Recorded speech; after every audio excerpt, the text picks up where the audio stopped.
welcome to Test Your Might, episode 73, everyone listening or watching. This is the video game debate show, the best video game debate show on the intro webs or the podcatchers of your choice.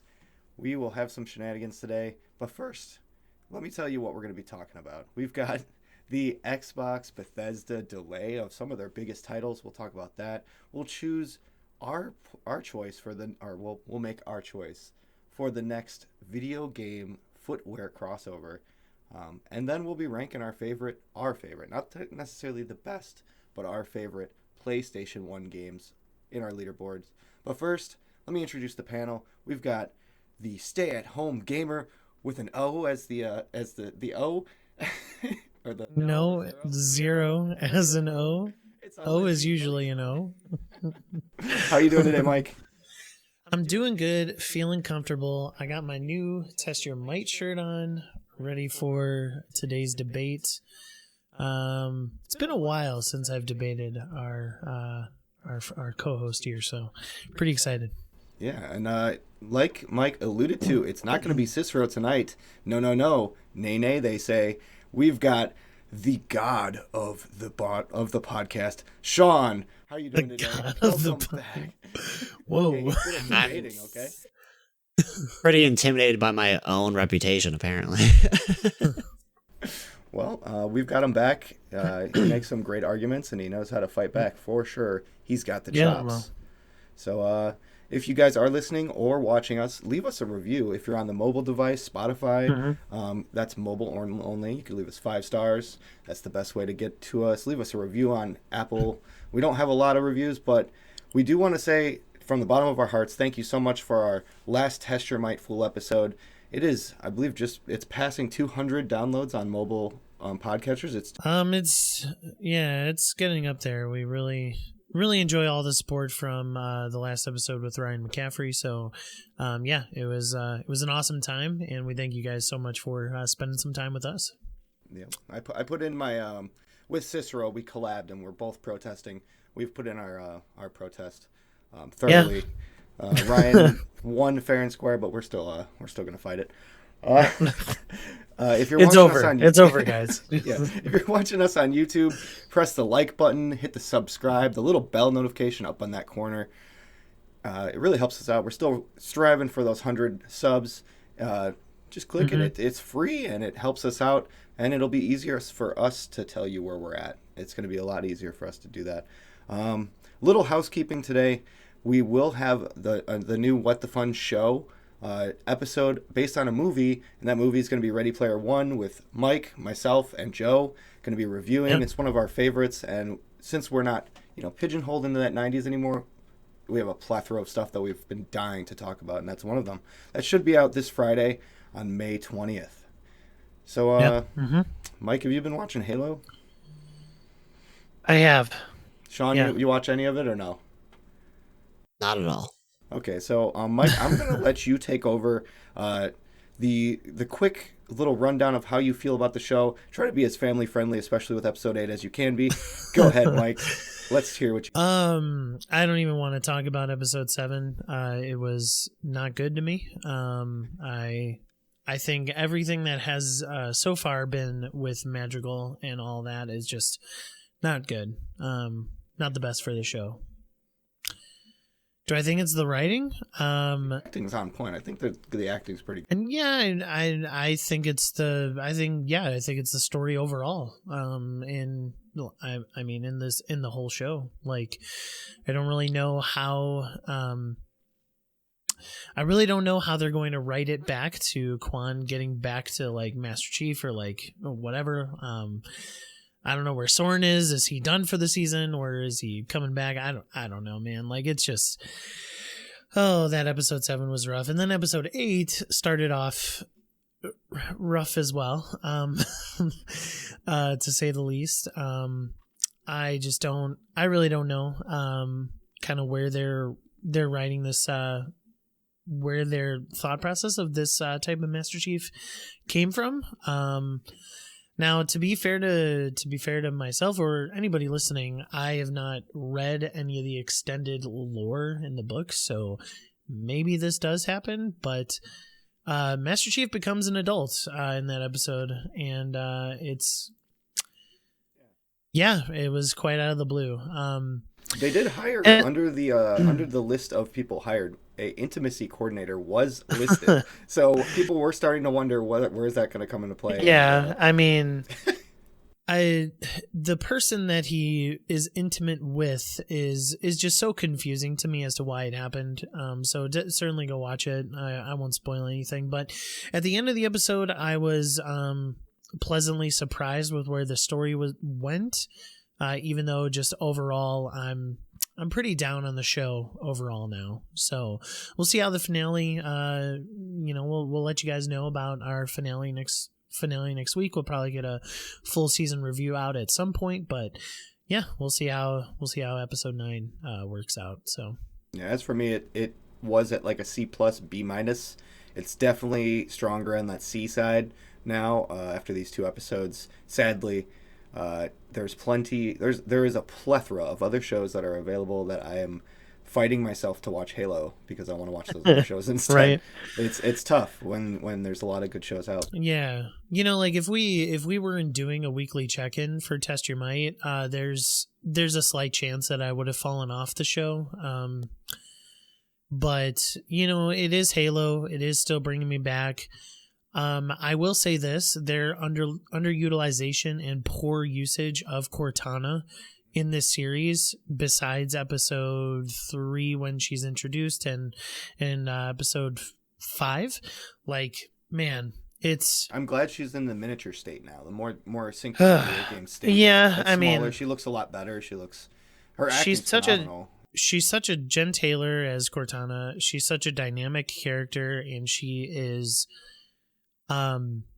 she's done dirty in this past episode. I will say that. So that's why I feel like it's the writing in particular.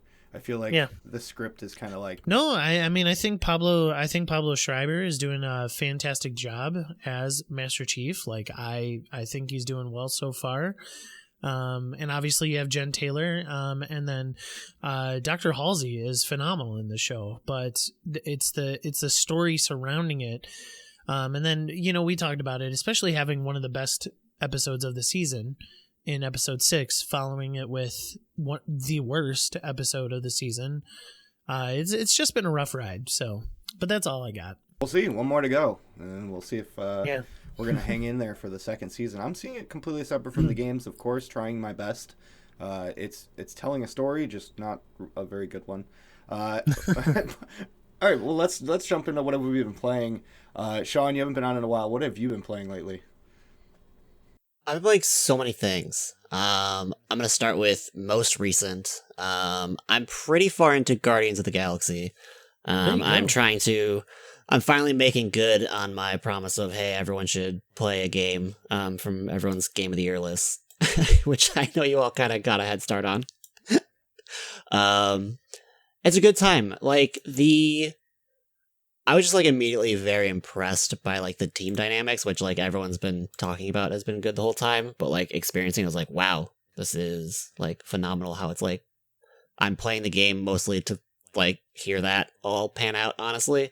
The mechanics are kind of meta me, but just the writing alone is getting me to go along with it. It's been weird, but good.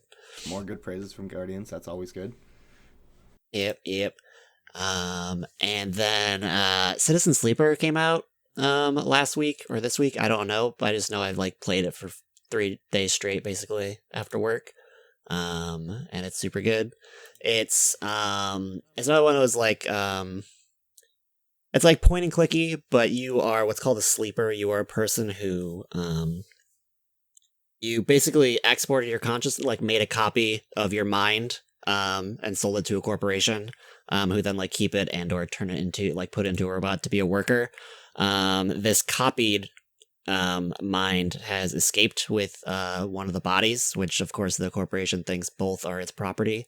So you're on the run basically, but you you wake up in this station that's far enough away from civilization where there's a culture there, but it takes a while for the corporations to find you and come and get you. Eventually they do, I think, in almost all cases, but it's a lot of each day you wake up, you roll up to 5 dice depending on the condition of your body, which deteriorates each day because there's planned obsolescence in this case. So like you don't get the drugs to keep your body awake or alive, and basically your whole body is treated as like an organ being rejected, like how transplants work in real life.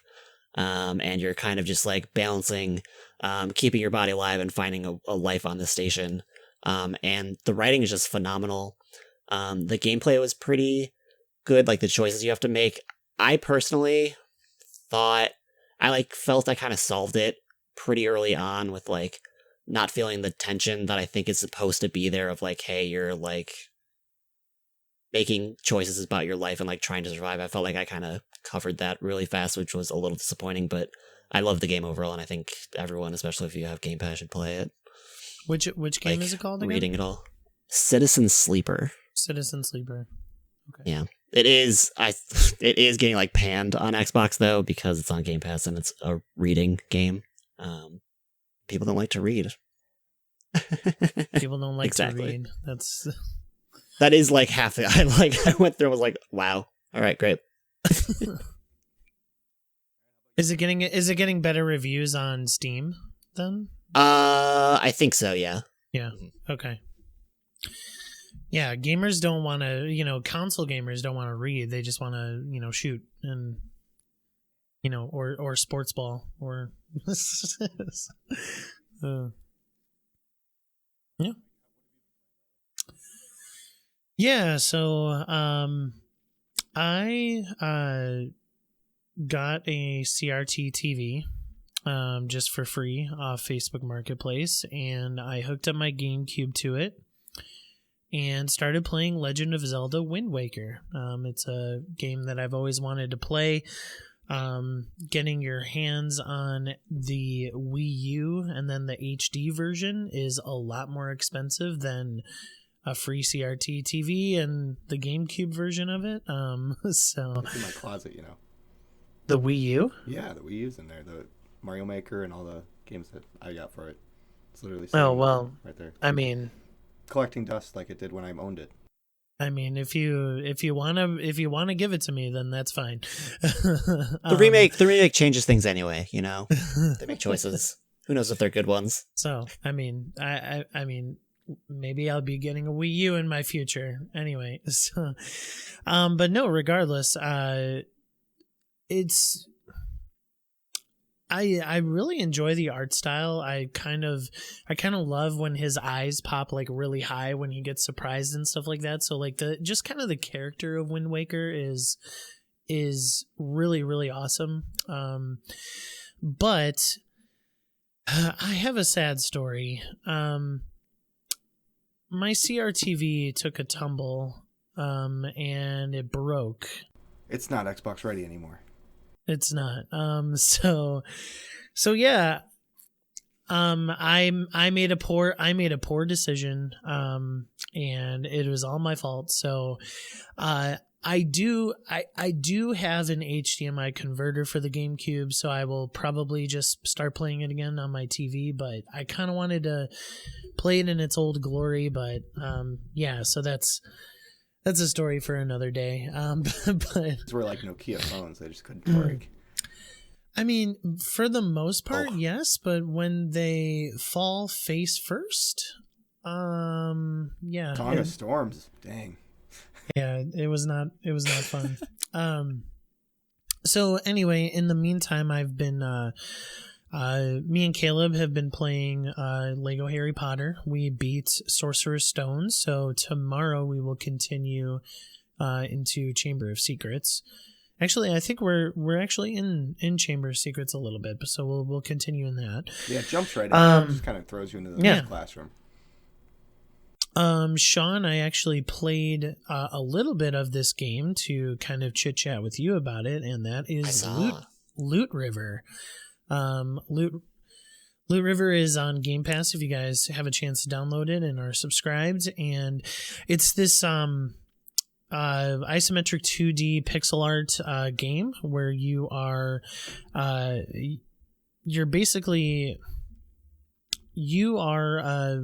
a character who eventually can, you can basically become whatever class you want. You could put more stats into magic and become a magic wielder, stuff like that. But at the start of the game, you're just simply a person who wields weapons, like a knight or some sort. But what blew me away in this game is not only this is sort of a roguelike game, but the reason this kind of blew me away in the small amount of time that I got it was that it has Tetris puzzle mechanics in the river. So with the right stick, you're moving platforms, and it's Tetris, and you're trying to kind of like solve puzzles to get around the map. Sean, correct me if I'm wrong, but each time you die, the levels are procedurally generated from there.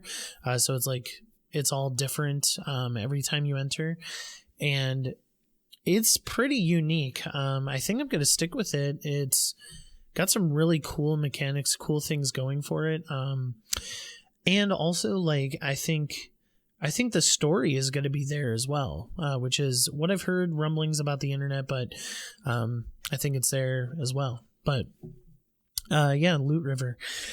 But the game that I have been spending the most time with is Trek to Yomi, which is another Game Pass game, also on all other platforms.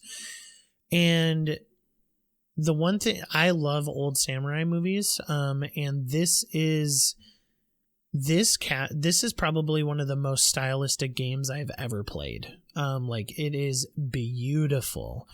Black and white, but the way that it uses its atmosphere and the depth and the scale of each of the levels is breathtaking. The combat is I think it's too simple. I think that for the most part, if you get in a rhythm, it's very, very simple. Some of the bosses are slightly challenging. I've died a couple times, but that's because I've, like any like 2D game like this, I get greedy.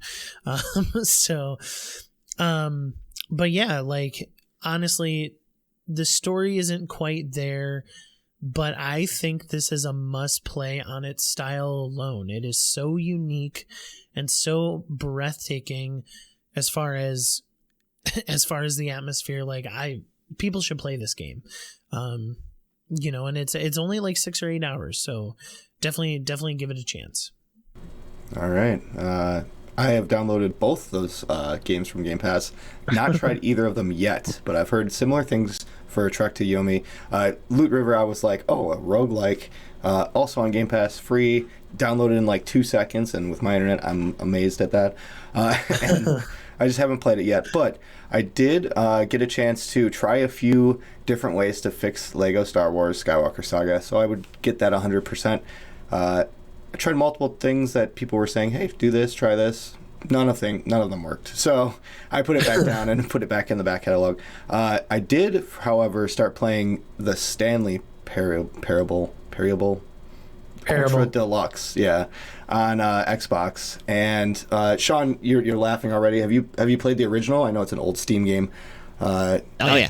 Okay, yeah. The new content in this, what I can say without spoiling anything is, skip it if you want, or don't. It's pretty good. It's funny. If you like the original, it's very similar. Isn't that a mantra for every video game? Like, skip it if you want, or don't. Well, if you play it, you will understand. It is hysterical. The narration is just all unique and one. It's so good. I'm gonna have to go get a bucket and name it, and it's gonna come with me everywhere I go. And also a reference you'll never understand unless you play it. But sure. That's what I've been playing. Hysterical in the time that I get to play games. On to the news. We've got 2 topics. Number 1 is a big one. Xbox has delayed 2 of the biggest IPs that Bethesda were going to release this year, including Redfall and giving up the date of 11/11/22, Starfield. How do you guys feel about that? Swing over to Mike first on this one. I mean, I don't think it hurts me so much. I'm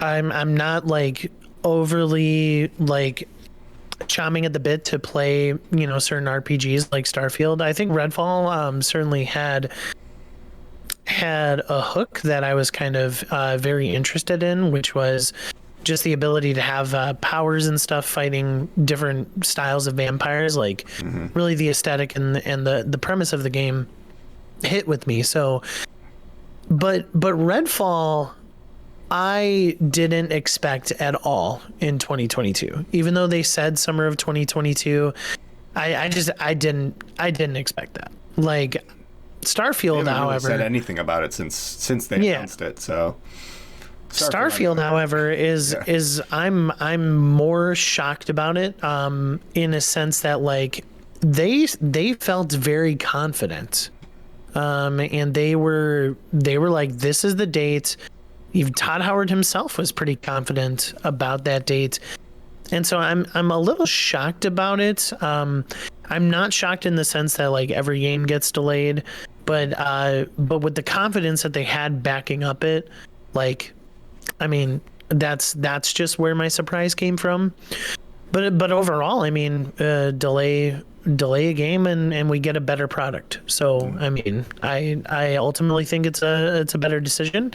Xbox is dry for this year. I mean, we don't know what they're going to be announcing at the showcase, if there's any exclusives coming out this year for Xbox. But other than that, it's a pretty stale year for Xbox, unless you're a Game Pass subscriber. So, yeah. All right, swing over to Sean. Were you expecting any of these games, or were you looking forward to any of them, and kind of PO'd that they are delayed? I'm looking forward to Vampire Destiny. It wasn't really on my radar, like any dates or anything. Like, I guess I saw all the announcements that happened, but I didn't retain a date. But I'm gonna pretend to be gloom doom here and say that this is tragic sign of what's to come with Microsoft owning Bethesda. First big release they have on the thing, and instead of what Bethesda would normally do is, maybe delay it once or whatever, but would release a charmingly buggy game. Everyone would love it, and it'd be fixed by the time they actually like got past how big the world is. But Microsoft's on board, and all of a sudden things are getting delayed for real. I don't know. Sounds sketchy. Well, I myself was looking forward to Starfield very much. Bethesda has been a running vein through my blood, or blood through my vein, since I was born. Pretty much. You've had some phrases tonight, man. Let me tell you. I gotta pop out the shenanigans. He's got vein inception. I'm the only shenanigan man here today, so Vainception. Yeah, Starfield. They've been releasing trailers and games, videos and blogs, and it really felt like it was going to hit that mark. And it's sad, but honestly, I want a good Bethesda game. I want one that doesn't have those bugs. I want one that's polished and has enough time to cook, and especially one that's so unique. I want a new Mass Effect with RPG elements coming out of one of the most beautiful houses that we have.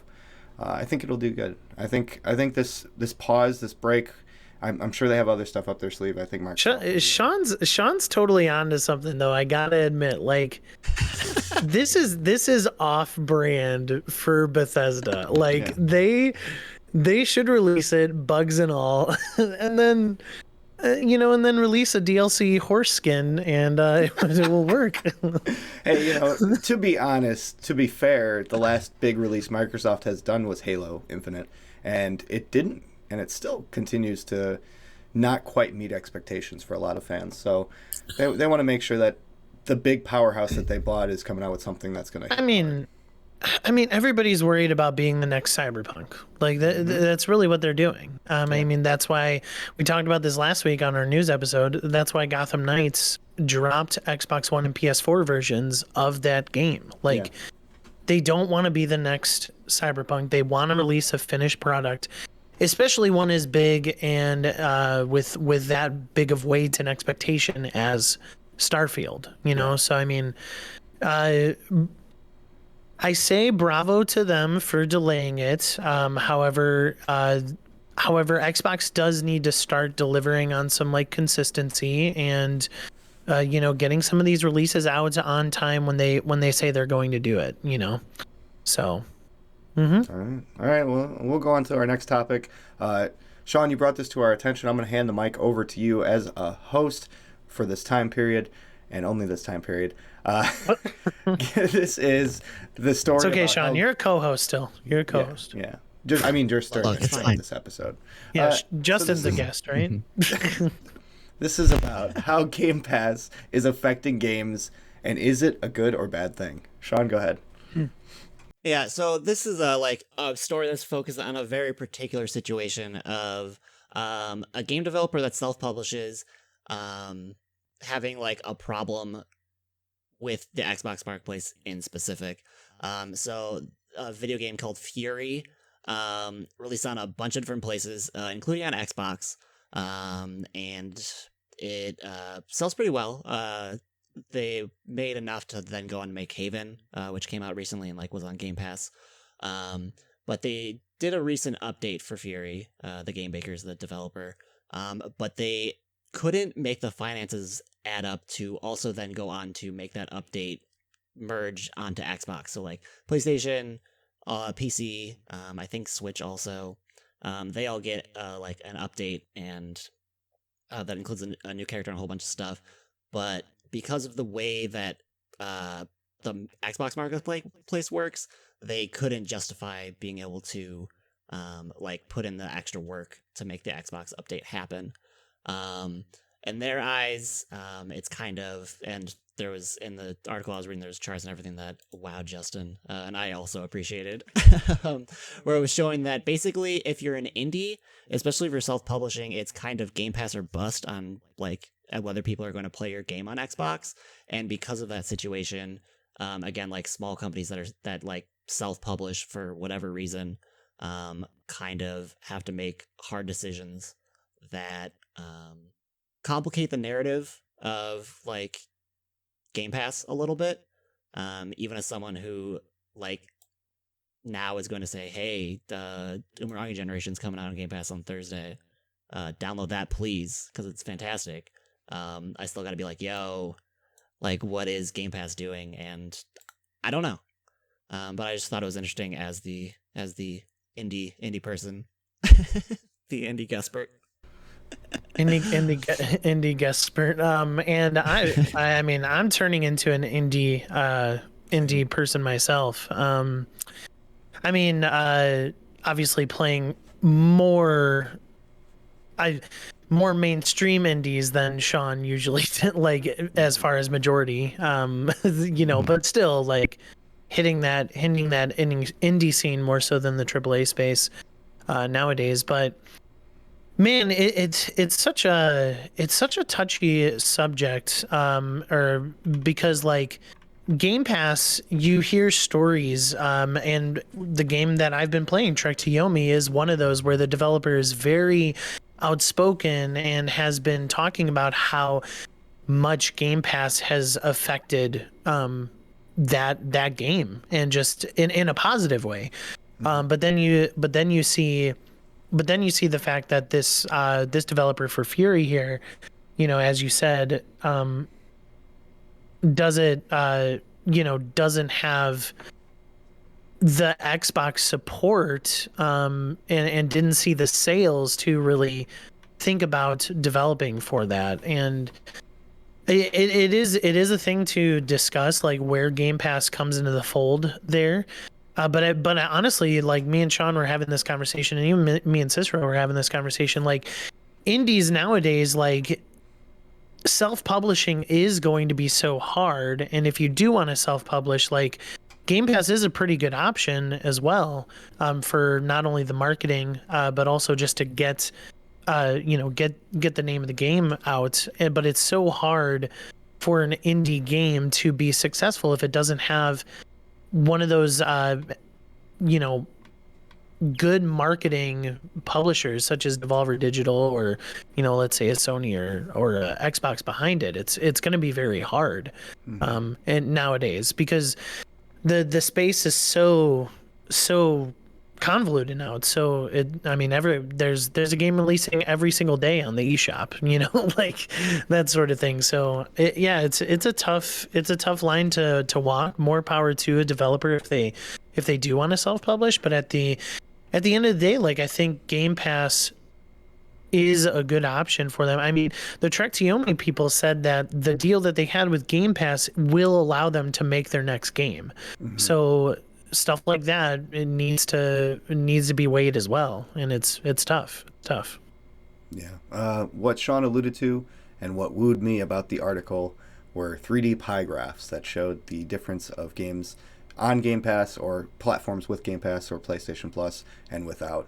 And just to see those colors and those pie slices that were telling you how well things do based on that. We have single titles like Tunic and Trek to Yomi that they get paid right out the gate when this new title comes out, but it's very hard for content to be added to them because Xbox is so keen to grab new titles and more titles opposed from working on those DLC things, which is sad for the makers that have that content not bundled in from the start. It's a give and take. It's something to talk about. It's news. Really comes. Oh, go ahead. Cicero made a good point to me, and I'm interested what your thoughts on this are, Sean. But Cicero just keeps mentioning it, and he's mentioned it to listeners. He's mentioned it on this show before. Like, the way of the future is streaming services like this, or just like Game Pass services. Like it's just almost inevitable. And so like, where do indie developers who do want to self-publish kind of like fit in that narrative? Like, I mean, what they're going to have to weigh in the future, whether or not they want to be a part of this stuff or they want to take the chance and see if their game lives up to the hype outside of these easy marketing, risk, chances. I don't know. Sean, what do you think? I mean, there's always, and there will continue to, like, I don't know how I feel about streaming being, like, inevitable as, like, the one future. But I do know that even if, like, that does come to pass, like, part of the reason this situation happens on Xbox, I think, is that, like, because I go into this too often, unless a game is like on Game Pass, and a lot of like my more like self-published things that I play aren't, places like itch, even if like Steam somehow like goes the way of streaming, like there's always going to be a place like itch.io where like people can Humble Bundle. There's always going to be a place where people can do that. It's just the give and take is going to be like you're never going to be like a huge breakout success, like maybe an Inscription, if you go that way. Inscription is really an outlier. I mean, they did have Devolver Digital behind them. Yeah, they also had a publisher, but like in terms of an indie breaking out, like it's definitely for sure. I mean, yeah, the thing with Game Pass is that, and Sean, like, you would probably agree with this, I'm assuming, but like Game Pass is such a word to mouth thing that like an indie game on Game Pass can really stand the test of time, like as far as how well it's received. So I mean, I know that like not everybody subscribes to Game Pass. Also, not everybody subscribes to Game Pass to play these indie games, but I think it's a very, very good option. And like I mean, Microsoft seems to be putting enough money towards it to help these indie developers get their games showcased, but also to help them be, continue and make another game. So I mean, yeah, it's hard to self-publish in this world. I would imagine. I don't know, but I would imagine. Also, the situation would be less affecting to like a one-shot game, or like if they didn't have to come back to do an update, like we would never hear about this, and they probably would have still been fine with that. Like if they got like with Haven or whatever, they probably still made enough money to justify the cost for being on a Game Pass. It's just like if they ever have to go and update it, that's where the rub comes into the self-publisher, it seems. And this game came out well before it not only came out well before what Game Pass is now, but it also came out on Xbox during a time where this was the Xbox One era. Like Xbox was not in a good spot. So like I don't think the developer is blaming their success on Xbox on Game Pass, but like ultimately like Xbox as an ecosystem wasn't at a good spot at that time when the game was released regardless. Like people were going to be playing it on PS4 and then eventually the following year on Switch, you know? So like there's just those types of situations as well. Xbox hasn't been in a good spot until the past year or two. I mean, it's tough. So. It's really tough. Let's move on. We've got the news taken care of. On to our namesake of the show. Are you guys ready for Test Your Might? Sure. All right. We're going to swing over to Sean since he is the co-host and special guest today. We've got the first question. The co-host guest. Yeah, co-host guest of the day. Nintendo recently stated that they had record-breaking sales for this year and recently, in the recent past. So I ask you, without using money earned, so that is null from the argument. We cannot use that any longer. Which Nintendo console or handheld is the best? And I'm going to give you double points if you win me over with Virtual Boy. Sean, you first. I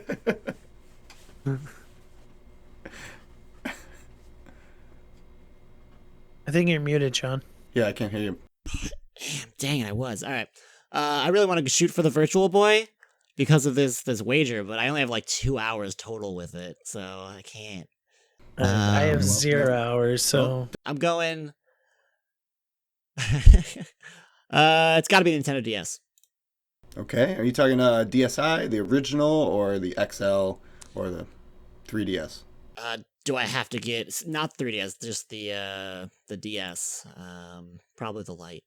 All right, we'll go over to Mike for his pick, and then we'll come back to you for fights. So, Mike, what you got? You know what? I mean, I sort of want to pick the Switch because obviously it's the best of both worlds. But I'm gonna kind of deviate from the console, and I'm gonna go handheld versus handheld here. All right. I think the Game Boy Advance is the best Nintendo handheld of all time. All right, Spicy, we got it. Go ahead, Sean. Why is the DS better than that Game Boy Advanced? Okay. One, backlight. Yeah, one. No, we're not even. We're gonna or importance. Backlight. I loved the little thing in the magnifier glass. But backlighting is just better, especially as older gamers now. If I ever had to go back and play this in a car, I don't know. Second, yeah. What's better than one screen? Two screens that both have a functionality. And honestly, like the touchscreen situation is really good. I wish I could say that the Wii U is the best console, but they just didn't do enough with that stupid, obnoxiously large pad. But DS has like the best, especially for an intro to it, of like, hey, look, you get a touchscreen, you get a bunch of new features that aren't super gimmicky.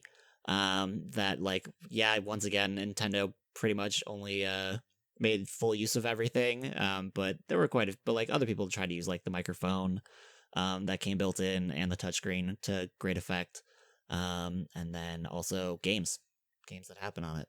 They're very good. All right. Get into more detail later. I definitely played a lot of games that used everything. Nintendogs was one of my most played games on the DS, and it used all of the different features. Mike, Game Boy Advance, one screen. Yeah, one screen. And the SP did have a backlight, so I'm counting that. Okay. All right. That does entitle Sean to use the XL and the 3DS if he. Yeah, I'm totally okay with that. Not the 3DS. No, there's a difference. Yeah, I think 3DS is different. Yeah, I would argue. If Sean would be so kind as to just keep the 3DS out of it because it's a little bit different, but. Yeah, the Game Boy Advance, it just had a brilliant library of games. Obviously, it had one of the best generations of Pokemon in Ruby and Sapphire, but it also had those updated resolution, updated graphics versions of the original Pokemon in Fire Red and Leaf Green. It also had Pokemon Mystery Dungeon and stuff like that, and then also it had some of the staples in the Nintendo franchise. So like Kirby, Nightmare in Dreamland. It had Mario and Luigi Superstar Saga as well. I never played it, but I know that Final Fantasy V Advance was a very good game as well. I mean, I think that it had a really good lineup. Circle of the Moon, Castlevania was just re-released, and all of those games on the GBA, despite one, I believe, a lot of people really enjoy as well. So you got the staple franchises, but what I do think, especially with that original GBA, is that the ergonomics of it were awesome. Like, it felt good in your hand. It was a step up from the Game Boy itself. I'm not going to it could play the Game Boy games, but the DS could have done that as well. But I just thought the ergonomics, the nice purple color for the base version of it. Game Boy Advance was a top tier handheld at the time. I loved playing it all the time. I loved owning it, and then I loved upgrading to the SP. All right, we've got a bunch of strikes. A little bit about the ergonomical aspect of it, Sean. Ergonomical. That's how this judge rolls. Mm-hmm. Sean, defend yourself and maybe fight the Nintendo GBA a little bit. Yeah. So you listed out some games that I just got to list out mine, especially because a couple direct competitors are just superior. You talk about having Pokemon games. The DS had Soul Silver through Black and White 1 and 2, and that includes like 3 of the like best Pokemon generations happening in when you're including Platinum, Soul Silver, and then the Black and Whites, in terms of like a bunch of different ways. Then also, and this will hit you as having played the prequel to these games, Legend of Zelda: Phantom Hourglass and Spirit Tracks. Some of the best Zelda content always comes on the handhelds, including those 2 games. It's more Phantom Hourglass, but Spirit Tracks does work too. Mm-hmm. We also have World Ends With You for those more RPG things, and it like left a mark on an entire generation of like emo to scene kids. And it is one of the first times we're like, and I'm sorry that Nintendo is going to destroy your podcast now, but modding and like hacking the DS was kind of the first time where like people like me who weren't like super tech people could mess with their stuff a little bit, and that freedom is essential. Okay. I don't know. I don't have to hack my system to have a good handheld here. Here's the thing, like, the GBA has some of the best games within the best Nintendo franchises. Again, I've already mentioned the Pokemon stuff, and I will take that ding wholeheartedly. By the way, Soul Silver is one of my favorite games of all time. I'll take that. But again, you're talking about precursors to we have Legend of Zelda: The Four Swords, which was a 4-player co-op game, which was quite crazy on the GBA. And then you have Minish Cap, but also you also have up-res versions of the original Super Mario games, like Super Mario Bros. 3. And you have one of the most accessible versions of the Metroid series in Metroid Zero Mission, a remake of the original Metroid. And it just gave players the ability to play this game on handheld. It was better looking, it was up-resed, it was more color. It was just a better way to experience that. But also, the GBA has two, at least in the West. I'll caveat this with the West, but it also has two franchises that spawned from the system, and they're both beloved. And that is Advance Wars and Fire Emblem in the West. Fire Emblem in the West. It had already started overseas in Japan. But those are two franchises. Advance Wars, one where people wanted it to come back, and it finally is. It's getting a new version here on the Switch. But Fire Emblem has been a staple in the Nintendo catalog for years, ever since this, at least in the West. So I think that your system has a lot of good games, but majority of them spawned, and majority of them came from the likes of what we saw in the GBA. All right, one final rebuttal, Sean, and then I will make a decision. I'm gonna throw in a Hail Mary here, because this could either tank me or bring me clinch the deal. The DS kept Kingdom Hearts alive. Done. To let us see 3. Wow. He's not lying, you know. I mean, sure. I do think that Mike, you had some good hits with the quality of games that were original and also the back catalog of games.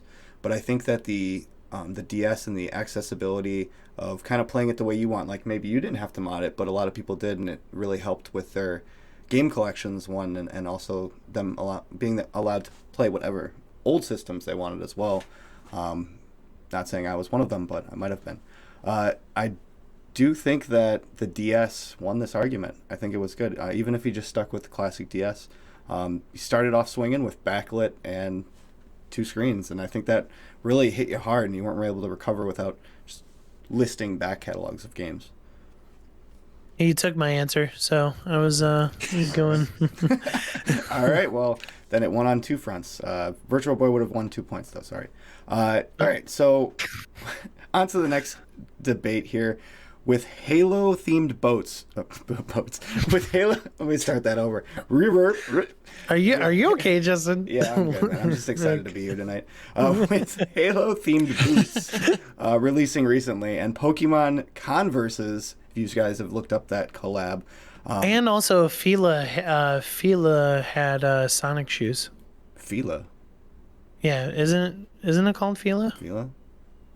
I don't know. But with those being released, if they were, what video game IP should get the next boot or shoe collab? And we're going to go with losers in. So go ahead, Mike, with your first decision. Okay. Or you can pass the torch. It's up to you. No, it's okay. I'll just take it. I mean, it's not like he's going to steal my answer. So, well, not if you go first.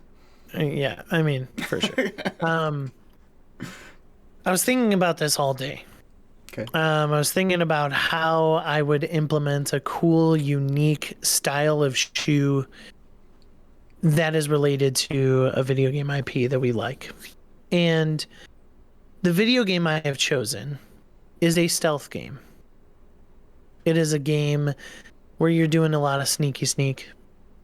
And for sneaky sneaks, you need slippers. Oh, slippers. Okay. No, my collab is a slipper shoe that is in a tuxedo, and the top of it is Agent 47. Is the barcode actually the thing you scan to charge to buy it? Yes. Yes, it is. Now, my little tip to the hat to this slipper is a very unique and something that I think will win me the argument. So I kind of want to hear what Sean has in store for us. All right.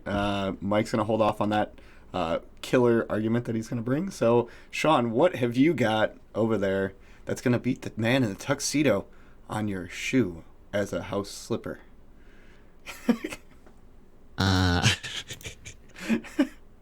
I'm going to bring to the table Chicory, A Colorful Tale, a game that is all about art and making your own art.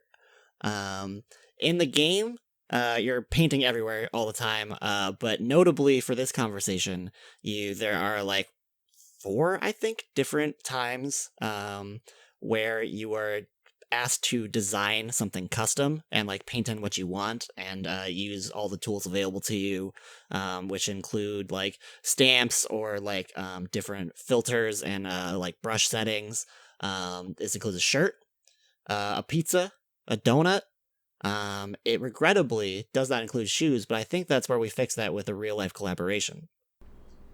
Okay, so you're thinking of something that you would design yourself, can customize as a shoe. And then you export it onto the shoe instead of just, All right, and then they would ship it. It was already in the game. I'm guessing something creative Yeah. and unique. Okay, one of a kind message over here. Agent 47. Are you gonna slip your way into victory? How are you gonna do it? Yeah, I'm gonna slipper my way into victory here. So, I'm really excited about this slipper because it's fully designed by Mike Ansted himself. And anyway, so like the bottom half of the shoe, the slipper would be the tuxedo, right? And then on the kind of like the foot side where your toes are, you would have kind of the white part with the red tie. And then it would have this like kind of like tongue to it, this like lip to it up the front of your foot. That would be Agent 47's bald head. And what I think would be cool about these slippers is that it would come pre-packaged with something. Hitman, at least the new iterations, which are really, really fascinating and wonderful stealth games, they require that some missions you dress up and you change your outfit and you become somebody else. And what I proposed is that these slippers would come pre-packaged with little Velcro pieces that you can add to your Agent 47 slipper to kind of disguise him into different disguises while you're sneaking about, while you're slippering through your household and trying to be all sneak, not wake up the cat, not wake up your dad who's sleeping in the recliner, watching late night TV. You got your Hitman slippers on. You're ready to go throughout the house. Silent. All right. Velcro customization in the box to make it unique in a way that makes it more game-like. Sean, you've got customization before you get it in the box. Why is yours better? All right, the argument here is a core part of this argument is either personal customization or customized all by Mike Ansted himself.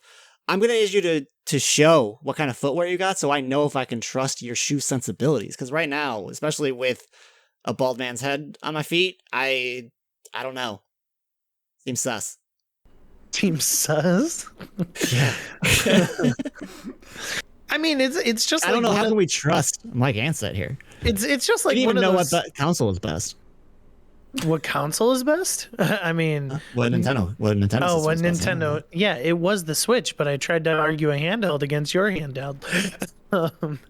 Anyway, no, I mean, there are slippers out there that are just like big, huge, like plushies of like Pikachu or something, or I mean, my son has a Spider-Man version, like.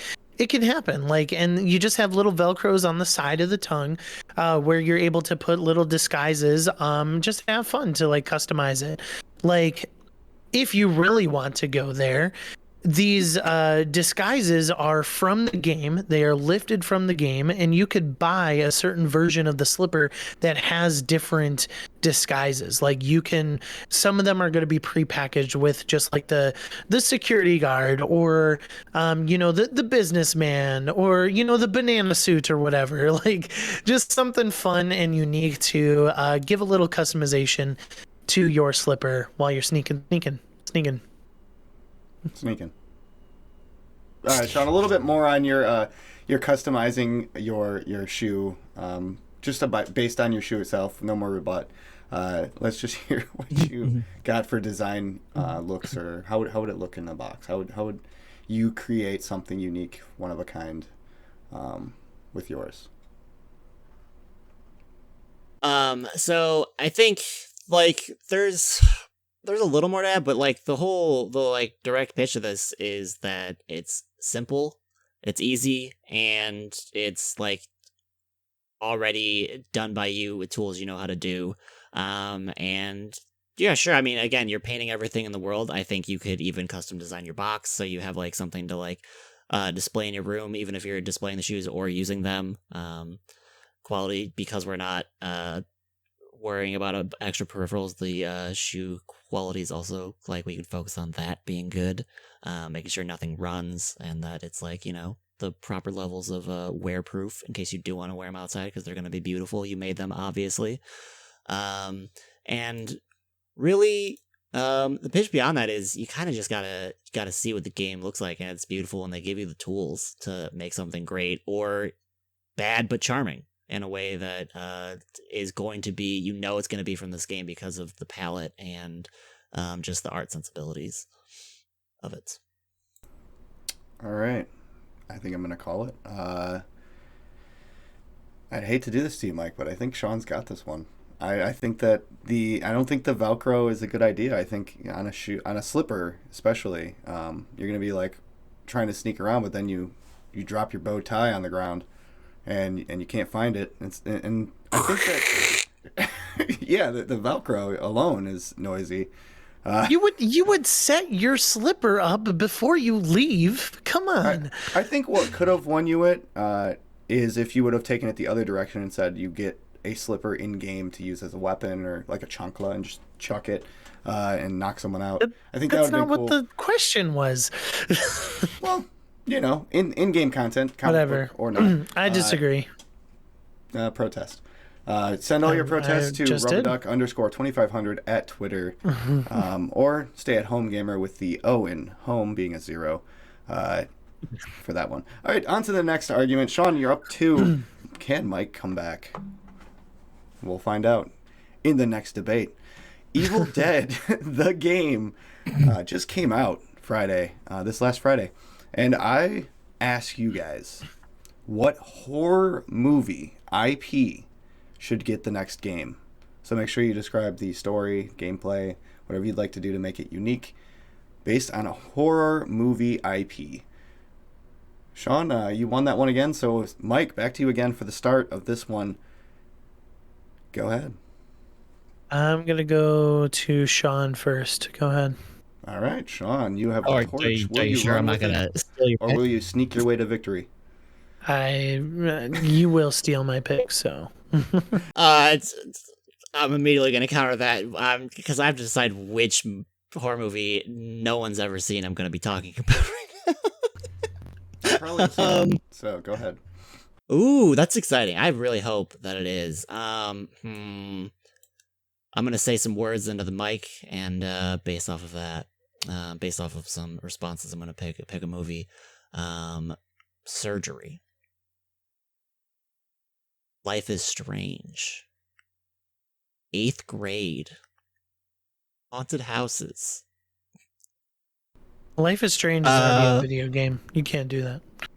Yeah, no, I'm not gonna. None of those were the actual property. Okay, it was just the direction I was gonna run with it. All right, we're going with the Autopsy of Jane Doe, which is probably the most seen out of the ones I was gonna pick from. As much as I want to sell 8th Grade as a horror movie, I don't have a game for it.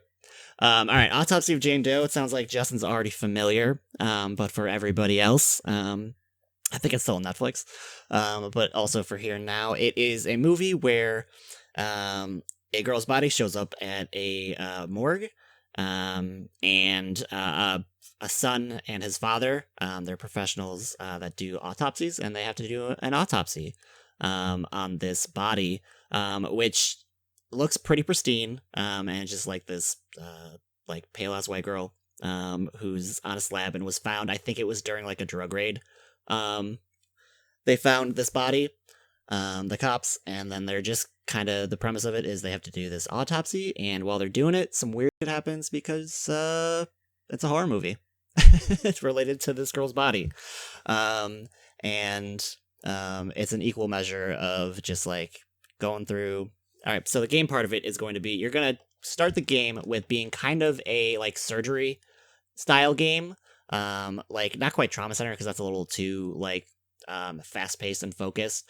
But it's going to be like a slow operation style game, not literal board game operation, where occasionally you're going to be prompted to step up from the table a la Inscription and take care of like various things around the apartment, especially as things get spooky. And you're going to run through a narrative that is going to basically reveal slowly what is up with this body, while making you kind of question, hey, is anything actually going weird now, or is this like just in my head? And can we focus on there's family drama happening at the same time, and there's also just the mystery of, hey, what's up with this girl's body and why is it healing itself? All right. So you're guessing first person for most of it, or third person when you're out of the table, or? I would say first person, and if like VR was better, I would like almost demand that. But definitely first person with the way life is now. Definitely get a collab with shout out to Brian for the cadavers for this opening scene. Over to Mike. What have you got? Yeah, so this is a hard subject because out of all three of us, we are huge horror buffs. So it's going to be tough to kind of argue over Sean's pick because I know that he's got a good one there. So I don't know. I'm going with a kind of a sort of like a murder mystery investigation kind of game. In the vein of Get Out. Get Out is one of my favorite horror films as of recent years. Like it's a thriller horror. And I think that the premise of the movie obviously is this African American visits his white girlfriend's parents for the weekend, right? And they're basically kind of having a party and stuff like that, getting to know him, and he just ends up figuring out that there's something going on here. Chris Washington is the character that is in the movie. He just kind of figures out that there's something odd about this kind of like family dynamic, and lo and behold, obviously, I don't really want to spoil it because this is a fantastic movie. You guys should go watch it. But it does end up being that like this family is sort of like a kind of like a murder family, kind of like a cultish family that singles out African American people that are brought to them, and I think it would present kind of like a really really cool kind of like Telltale style game where you're this is a huge mansion that they're a part of, and you are kind of experiencing kind of like this mystery that you're trying to solve. You got some quick time events as well, but eventually there is a psychedelic element that is brought into the fold as well, where he's kind of like dazed, confused, doesn't know what's going on, and I think that it could allow for the game to have some really cool environments that are established in the narrative. So I think that would be a good fit for this. All right, so we've got the Sunken Place and Get Out over here, and then we have the Autopsy of Jane Doe. Why is Jane Doe gonna beat Get Out? Sean, go ahead. First, I want to say I'm happy we both picked like more psychological and stuff, or at least I definitely expected one of us to go slasher, and I'm glad. You expected me to go slasher, huh? Yeah. One of us. Oh, okay. And to be fair, it would have been it's just so prevalent. So yeah, Autopsy of Jane Doe, I think it is it would be No, that's not the thing I want to take. Untitled Joe is just good. I think the way it's already set up, where it's already like such a personalized, like intimate story. Like, not that Get Out isn't like it's focused on a family, but has broader social implications. But Autism J. Doe, when you're doing it, it's like very like the filming of it and the framing that it could be is already kind of in the vein of like what a video game would kind of do with an intimate story like this if it's focused on a small location. And it's doing something that like I already referenced things like that it would kind of be like doing, but even like Inscription is kind of a novel thing that just blew everyone away, and it's still even not going to be quite like that with the way it would have to be, with mixing in like, hey, these like this like magic stuff is happening to you maybe or not, and with the psychological things of it, and I think that it's a cool blending of like two different game styles that are working together, that I think would just be fun to have, and it's a cool story that I want more people to interact with in general, whether they play this game or watch this movie. All right, go ahead, Mike, with some rebuttal, and maybe how would the gameplay look? Would it be you said Telltale, so it would probably be third person? Yeah, kind of like third person. I'm thinking of like just. I mean, this is just a mystery. Like, the biggest thing about Get Out is that it's like psychological horror with an in-depth mystery to it. Like, you don't know which way the story is going to turn. You don't know even up until the last minute if Chris is going to get out of this situation. And so some of the gameplay elements that you can run into that is like just decision making. Like, are you going to have the perfect run of the game to be able to get out of the situation as clean and unscathed as you can? Or are you going to make a decision that causes a life or death situation at the end of the game? Like, I think that if you throw in these little wrinkles of how you're going to decide how to get out of the situation, could offer some good gameplay elements to it. I think just the unsettling nature of what is going to happen next offers compelling gameplay and just kind of the edge of your seat, the edge of your seat gameplay where you're just like living in the moment. And I mean, there's scenes in here where he's calling his buddy and just like trying to figure out like trying to figure out if his buddy's behind it, or like, and then all of a sudden one of the people answer the phone that he's trying to get away from. Like, there's just those type of mystery things that kind of play into the narrative here. And I think it would be cool to have kind of like this, like, you gotta figure out the right decisions to get out of the situation. And I also think it has just like I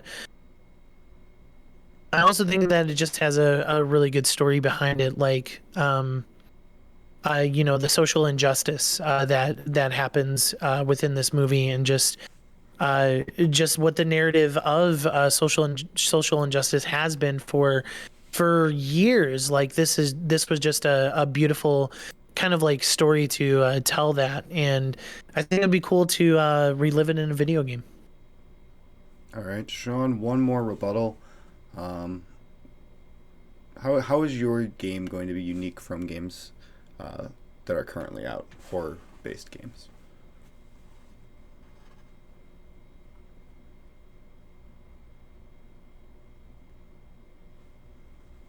I think you're muted. Muted again. No, I haven't. I didn't start talking yet. It's that sense of suspense. I'm trying to bring the horror to us right now. I think one that it's different. It is bringing in a profession and a detail that exists for other like types of like there's Surtur simulators and stuff like that. But I think it's pretty novel to have like mortician style stuff happening.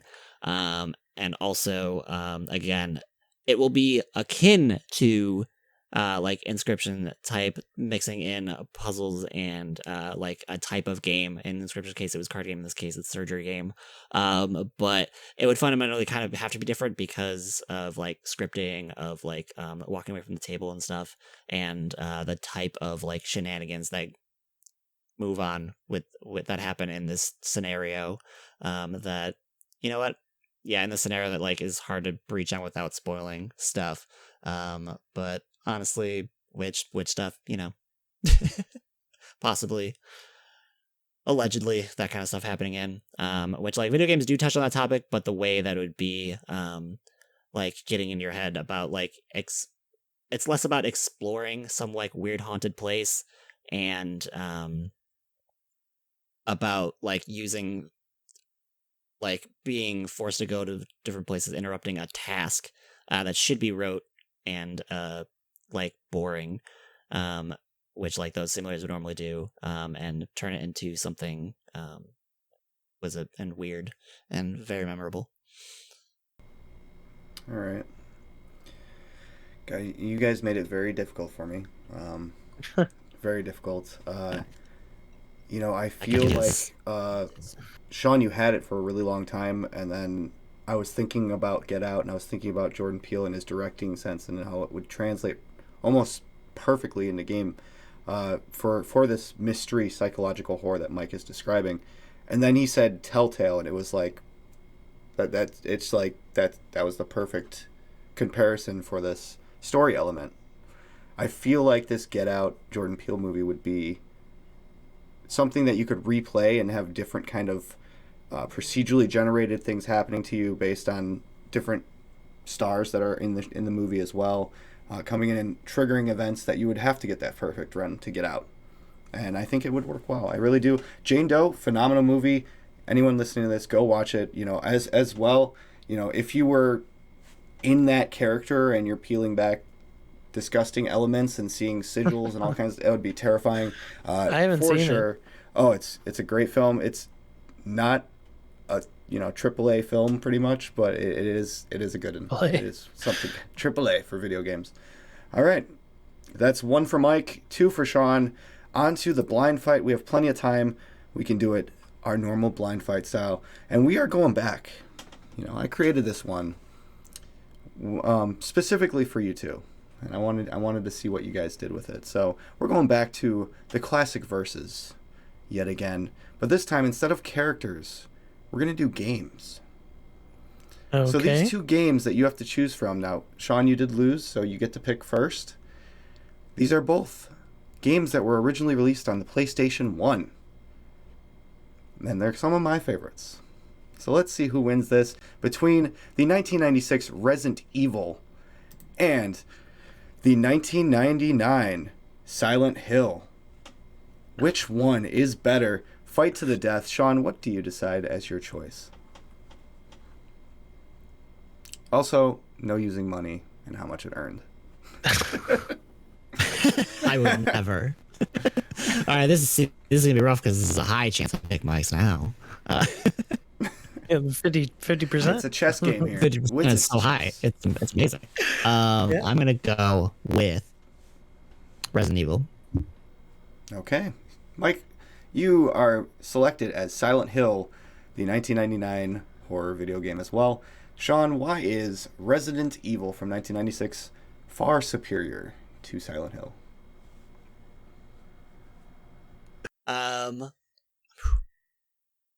Resident Evil is one. It's more accessible on all levels, which I mean, I like inscrutable stuff, but not everyone does, and that kind of limits the audience of who fully experiences your game. Resident Evil's got some like weird things happening, like every single puzzle it has like out there, but not anything that would like fundamentally stop you from understanding what the text is saying, I would say. And beyond just the accessibility of it all, I think the thing it is crafting around the mansion, the story is crafting around the mansion and how you are navigating an area that is very well designed. It just sells itself in a way that, unfortunately for Silent Hill, is better put together. All right, Mike, over to you. Silent Hill for the PS1. Why is it beating the Mansion story?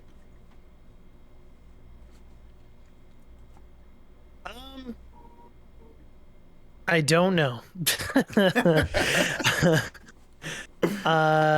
There you landed on that 50% there, Sean. Anyway, Silent Hill.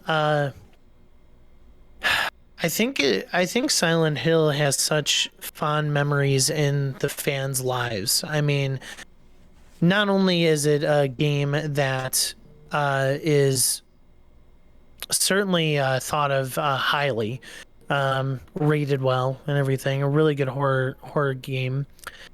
But Resident Evil is around. Resident Evil is a franchise that has always been around. Silent Hill, however, hasn't had an installment since 2012. It's something where players want to revisit. They want to get back to this particular franchise. And I think it just has a very good premise. You have the titular, you have the main character, Harry Mason, who has a missing adopted daughter, and he's trying to find her, and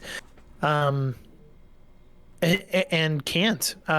Comes across a cult. I think is Silent Hill's Triangle Head, right? That dude, right? Pyramid Head. Yeah, Pyramid Head. There we go. I don't know. So Pyramid Head is like this. It's kind of like this unsettling villain. Like, yeah, certainly you have the zombies and stuff like that. But I think that Silent Hill separates from that motif of zombies and has just these like really psychological, unsettling villains such as Pyramid. I mean, he's got a huge pyramid head, And one thing that Silent Hill has going for it is that it does have multiple game endings as well. And so I think that it stands the test of time as one of the best horror games of all time. All right, some hard hits over towards you, Sean. Why is the original Resident Evil better than Silent Hill?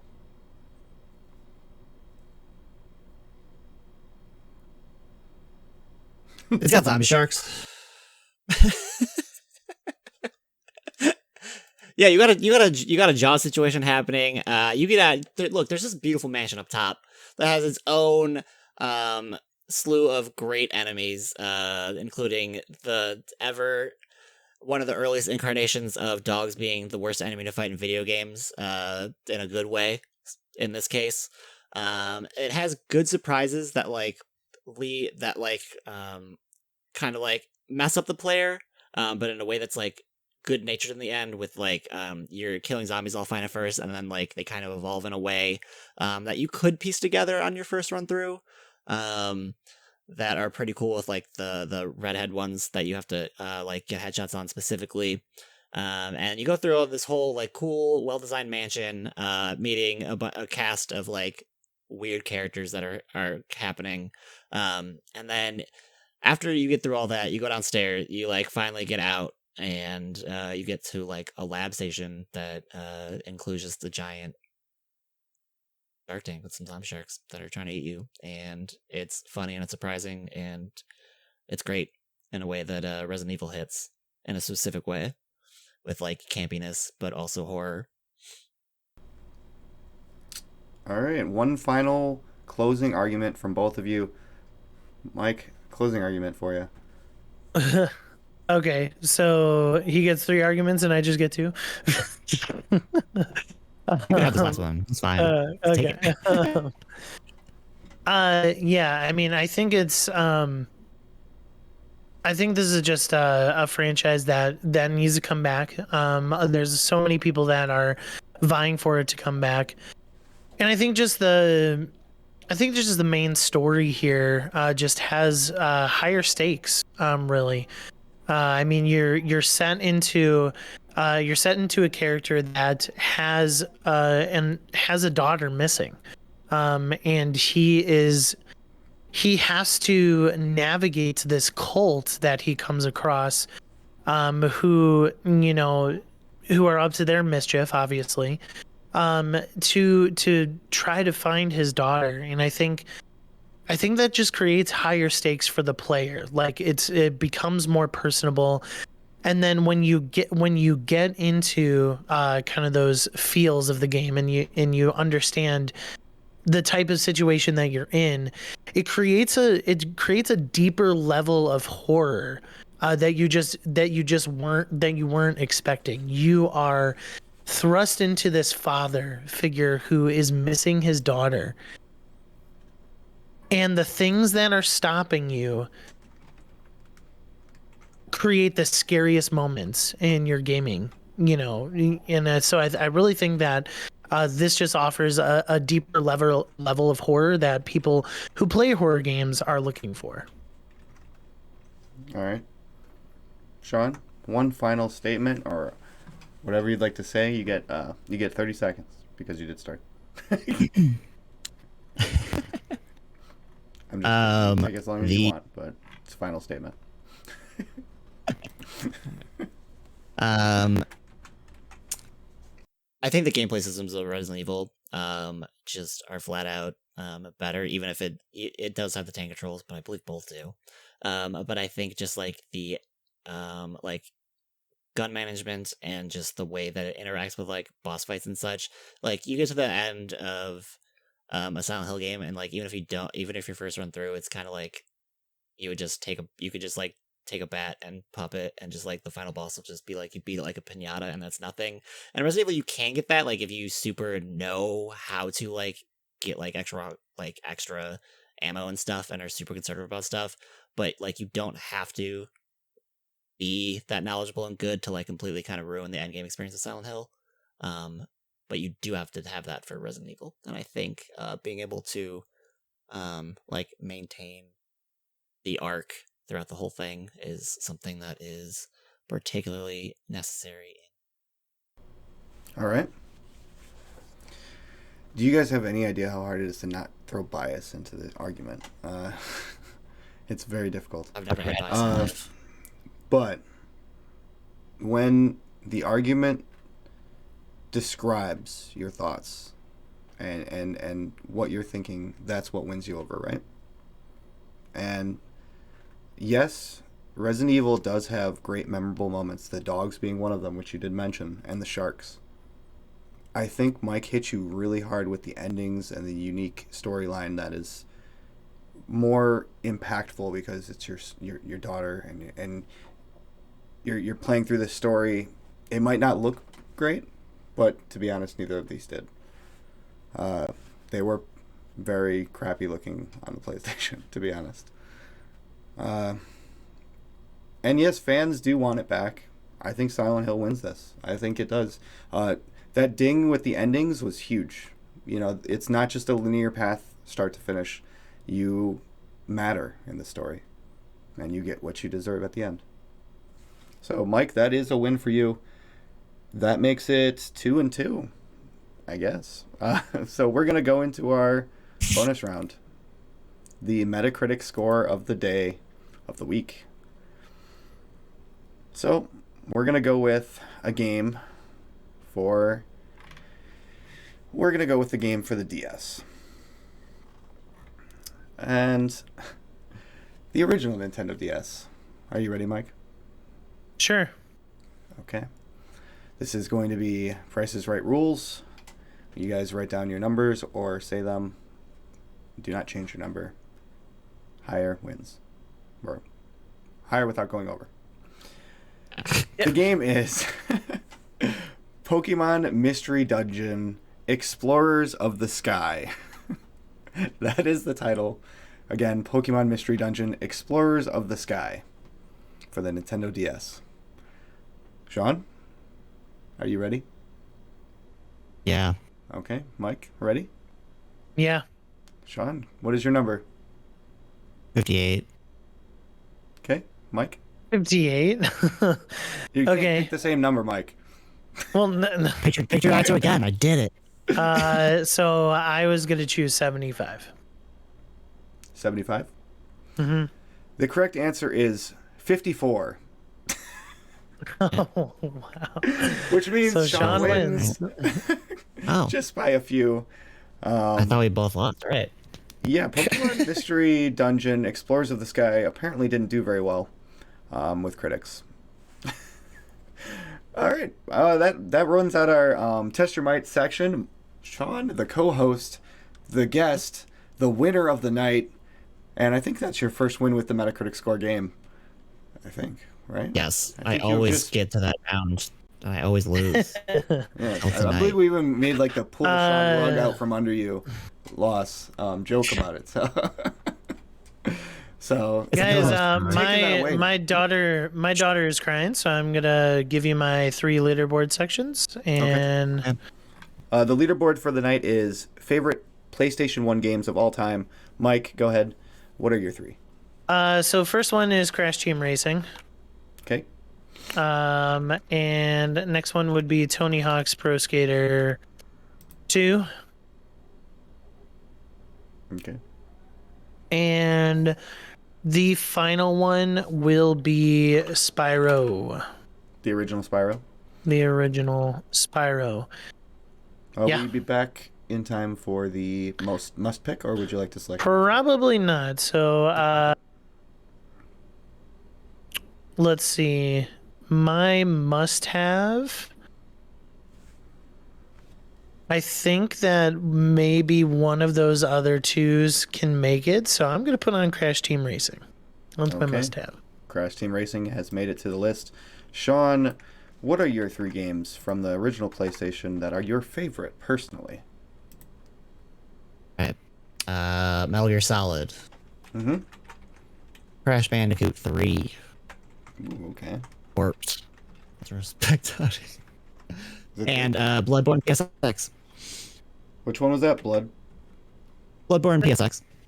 What is that? It's a PlayStation game that came. It's a PlayStation 1 game that came out in 2022, I believe. It's a demake of Bloodborne. All right. Well, I'm gonna go with Silent Hill, the original. I'm gonna go with Final Fantasy VII because a PS1 list would not be complete without it. Even though I was not a fan of it, I did play it for a whole Saturday straight. And then I'm gonna go with Crash Bandicoot 2, Cortex or Strikes Back. Is it Strikes Back? Strikes Back. All right, and then Okay. Sean, what is So- your must-have off of your list? Wait, you said Crash 2. What was the other 2? I got it. Silent Hill, the original, and then Final Fantasy VII. Okay. Okay, Sean, your must-have. Obviously, it's Bloodborne PSX. Okay. All right. Mine is going to have to be Crash Bandicoot 2 because I feel like that one was better than 3, in my opinion. I don't remember the title. Warp. Okay. What? All right. For the next 2, we have to fight. We have to fight. We have to fight. I thought we were done with fighting. Now, I do have a strong vein in my body that runs blood for Spyro. Yes, absolutely. So many times in my life, I just hear it, nya, nya, nya, nya, nya. And it's Spyro's fault. It's true. Mike, I'm sure you're okay with that. I'm okay with it. As for the third, or the final choice, though, I mean, I feel like it's between. Oh, gee, I mean, Metal Gear Solid. Final But, like- Fantasy 7. Ooh, that's tough. I mean, it's favorite because I think the person Hey, I who played it pitched for a it, whole even Saturday I straight. wasn't a fan. Yeah, but you said I wasn't look. I've done plenty of things that I regretted. Yeah, but on a list of PlayStation 1 games, it ranks pretty high on that list. yeah, but it's just your favorite. Yeah, it's your favorite. I mean, It come is. on, the way you said it wasn't top 3. Final Fantasy VII is what we're talking about. Yeah. Yeah. Okay, well, Silent Hill is my favorite. Do you want me to fight for that over Metal Gear? I would love for you to do It's that. got I would love for multiple that to happen. endings. Okay. It's So does It's Metal Gear got Solid. it's got that triangle head guy. Mike, what's his name? Pyramid Head. You want some weird freaks? Let me tell you about Metal Gear Solid. It's got weird freaks for days. I mean, but Tony Hawk Pro Skater 2 is. I think Metal Gear Solid is a good win. It's a good win. It hurts me to put Silent You just Hill. don't want me to have all three. Well, no, it's just Metal Gear Solid 2 is a staple to PlayStation just as much as but Final you said Fantasy Metal 7. Gear Solid, not Solid 2. 2 isn't on the. I would have said 2, but it's on PS2, not PlayStation. Yeah. No, it's on PlayStation. I meant pretty Metal sure. Gear Solid as well as As well. Final Fantasy Oh. 7 is a staple for PlayStation 1 for sure. Funny how Resident Evil didn't make the list. Oh, it is a PlayStation 2. Yeah. Yeah, it is funny how. I'm just kidding. I don't know. It's really, but I don't know if Tony Hawk Pro Skater 2 is better than those two. Honestly, it's a great game. I agree with you. It's an It should be on N64 the game. list, It's but an it shouldn't. N64 game. The music alone, but Metal Gear Solid What? brought Tony so Hawk much. Pro Skater 2 had Spider-Man in it on the PlayStation. Come on. Yeah, but Tony Gross. Hawk Pro Skater Gross. 3 had Darth Maul. Gross. Now I'm saying Metal Gear Solid. Oh my goodness. No, Metal Gear Solid is I over. wanted Pro Skater 2 until we started talking this nonsense. You like Spider-Man? What? Which I one? don't need these cash-ins. Give me Tony. Give me man. Who's that? Who's Yeah, you I like can't even the think of bum. another The person. bum guy. Look, it's been a long time. I didn't play the remake recently. Okay. Thank okay. you. Whoa. I think don't they want you should to hit me with that definitely- sass. Definitely put the third one in remake style. The cruise ship level. Yeah. All right, so as our list follows, Mike is still here. Your favorite PlayStation games She of stopped all crying. time: Crash Team Racing, Bloodborne, PSX, which I didn't know was a thing, but apparently they demade it. Crash Bandicoot 2, and Spyro the Dragon, the original, and then Metal Gear Solid, also the first one. Those are our lists. You may not agree. If you don't agree, let us know in the comments. Tell us what you would have picked there. Would Resident Evil have made your list? Maybe. All right. Who knows? You got to let us know. That's our episode for today. Again, that was episode 73 of Test Your Might over here at the What the Fun podcast. Thank you for joining us. Hopefully you had fun. From me, Justin, the Duckman, we've got Sean and Mike. We'll see you next week.